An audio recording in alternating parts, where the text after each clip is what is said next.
Hey everyone, and welcome to Book Lovers Unite. Today, we're diving into a topic that, let's be honest, our culture gets so wrong: grief.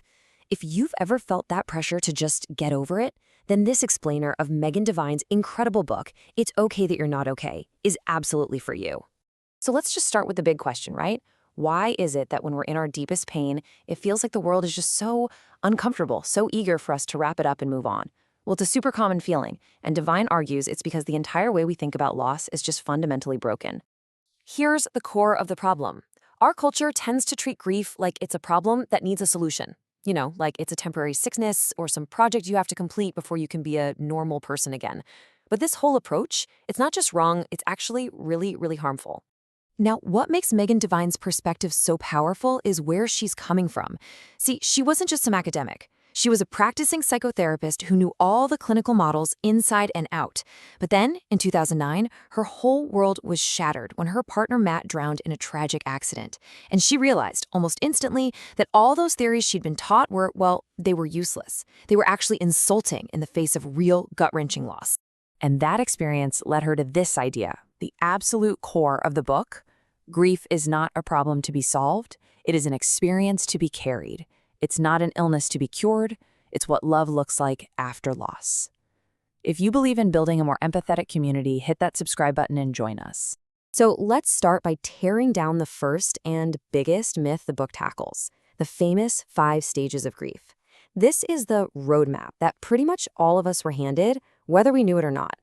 Oh yeah, you know them: denial, anger, bargaining, depression, and then acceptance, the finish line, right?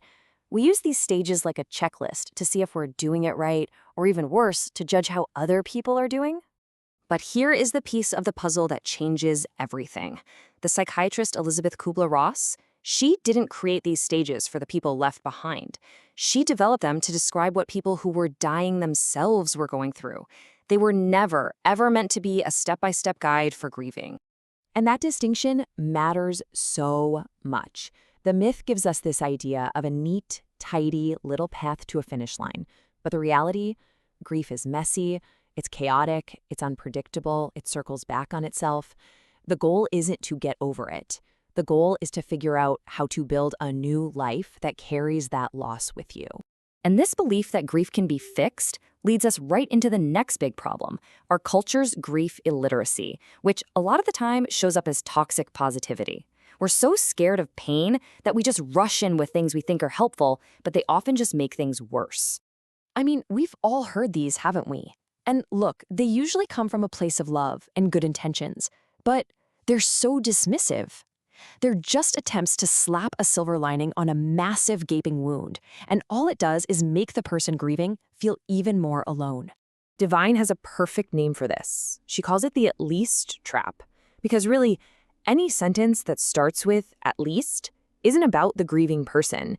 It's a message from the speaker that basically says, hey, your pain is making me uncomfortable, so could you please stop so I can feel better? It's about silencing pain, not actually seeing it. So what's the alternative? It's so simple. It's just acknowledgement. You don't have to have the magic words. You just need to show up and admit that the situation is terrible. Just saying, this sucks. I'm so sorry. I'm here with you. That is more than enough. That's the real work. Okay, this next idea, this might just be the most powerful tool the book gives us for completely reframing grief. It's this crucial distinction between pain and suffering. Okay, so think of it like this. Pain, Devine says, is just part of the deal. It's the price we pay for loving someone deeply. You can't fix it, you can't get rid of it. But suffering, that's the extra layer we add on top of the pain. It's all the judgment, the shame, the feeling like you're grieving wrong. You can't get rid of the pain, but you can reduce the suffering by just letting go of all that judgment. So, with all that in our heads, how do we actually show up for someone who's grieving? The book gives some amazing, practical advice on how to move from those empty phrases to real, meaningful action. This distinction she makes is just brilliant. Most of us, we live in an ask culture. We say, let me know if you need anything. But that puts all the work on the person who's already completely overwhelmed.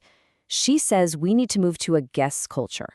Don't ask. Just do something concrete, specific, and gentle. Say, I'm dropping off dinner for you on Tuesday. It takes the burden off of them and provides real support. The book also does a fantastic job of validating the physical side of grief. Grief brain is not just some phrase. It's a real thing. The trauma of loss literally changes your brain and your body. You can't focus, you lose your memory, you're exhausted all the time. This is a totally normal part of your brain trying to rewire itself to a world that has completely changed. You are not going crazy. And all of this brings us back to the book's central message, its final, powerful verdict on how we have to approach loss. And it's really just a radical act of acceptance. Some things cannot be fixed. They can only be carried. This quote, this is the heart of the entire book. Once you stop trying to fix something that is fundamentally unfixable, you can finally start learning how to carry it. It's permission to stop fighting a war you can't possibly win, and instead learn to live in this new reality of your life. Honestly, this book is a sanctuary. It's just built on a foundation of deep compassion, brutal honesty, and real practical advice. It is essential reading, not just for people who are grieving, but for anyone who wants to be a better human to the people they love. So, that brings us to our question for you today. Let's help each other out in the comments. What's the most unhelpful thing someone ever said to you when you were grieving? And maybe more importantly, what was the best, most genuinely helpful thing that someone did or said? If this explainer was valuable to you, please give it a like and share it. You truly never know who in your circle might be hurting in silence and really needs to hear this message. And of course, subscribe for more explainers on books and ideas that really matter. And finally, just a reminder to be gentle with yourself. Remember the title of this incredible book, It Really, Truly Is Okay That You're Not Okay. Thanks for being here.